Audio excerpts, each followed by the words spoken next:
USA विरुद्ध झालेल्या त्या अटीतटीच्या सामन्यानंतर आता टीम इंडियाचा पुढचा सामना आहे नामिबियासोबत। USA सोबतच्या सामन्यानंतर भारत नामिबियाला हलक्यात घेण्याची चूक करणार नाही। वर्ल्ड कप 2026 मध्ये भारताची विजयी घोडदौड सुरू झाली आहे, पण अमेरिकेविरुद्धच्या त्या सामन्याने भारतीय चाहत्यांची झोप उडवली होती।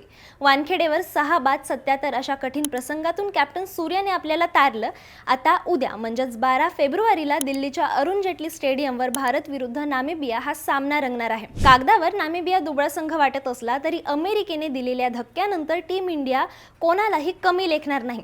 सेमीफायनलचं तिकीट पक्क करण्यासाठी भारताला हा सामना मोठ्या फरकाने जिंकावा लागेल, पण भारतासाठी मोठी अडचण सुद्धा आहे, कारण भारताचा सलामीवीर अभिषेक शर्मा दुखापतग्रस्त आहे, पण त्याच्या जागी संजू सॅमसनला प्लेइंग 11 मध्ये संधी मिळाली आहे। तर वॉशिंग्टन सुंदर हा सुद्धा दुखापतीतून पूर्णपणे बरा झाला आहे आणि तो टीम मध्ये दाखल झालाय आणि कदाचित त्याला रिंकू सिंगच्या जागी संघात स्थान मिळू शकतं। तर बुमराह सुद्धा टीम मध्ये पुन्हा एकदा कमबॅक करण्याची शक्यता आहे। तुम्हाला काय वाटतं, उद्याचा हा सामना भारत वन साइडेड जिंकेल का? तुमचं मत आम्हाला कमेंट मध्ये नक्की सांगा। बातमी म्हणजे थोडक्यात।